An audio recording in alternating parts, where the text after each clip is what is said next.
तनुज किंकरम पतितमां विषमे भवाम्बुधौ कृपया तव पाद पंकज स्थित धूलि सदृशं विचिन्तय। अयि नंद तनुज किंकर।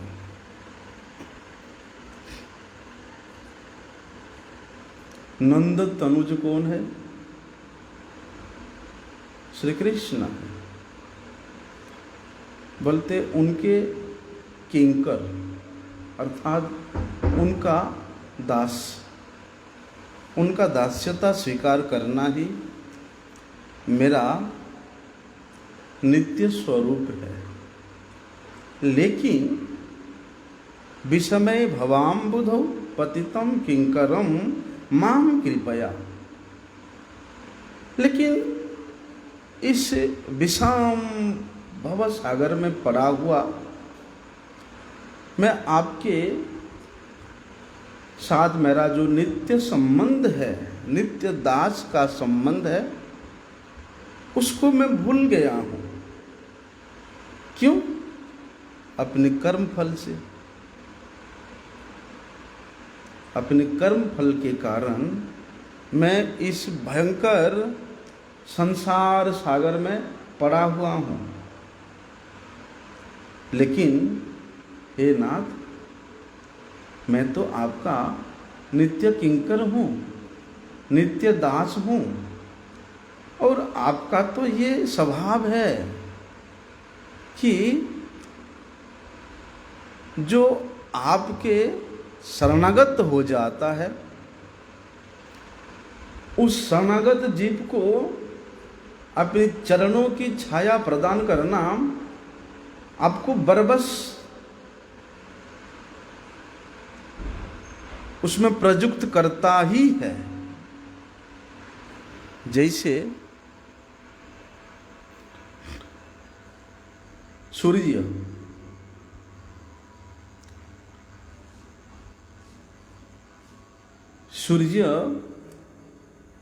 इतनी प्रकाशमान होने पर भी क्या सूर्य कभी रात्रि देख सकते हैं?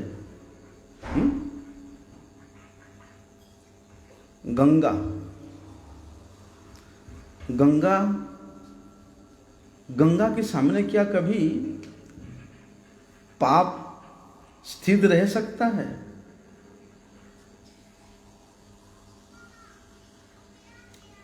बोलते इसी प्रकार आपके प्रति जो शरणागत हो जाता है, उस शरणागत जीव को आप हजार प्रयास करने पर भी आप किनारा नहीं कर सकते हैं।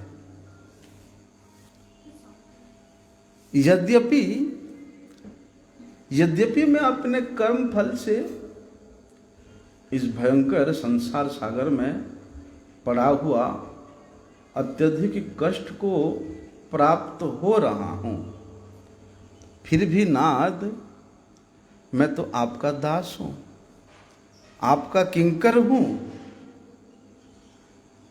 बोलते हैं वहाँ पर कि धूलि सदृशम विचिन्तय, मुझे आप अपने की चरणों के धूल के समान, जैसे किसी बिका हुआ दास होता ना,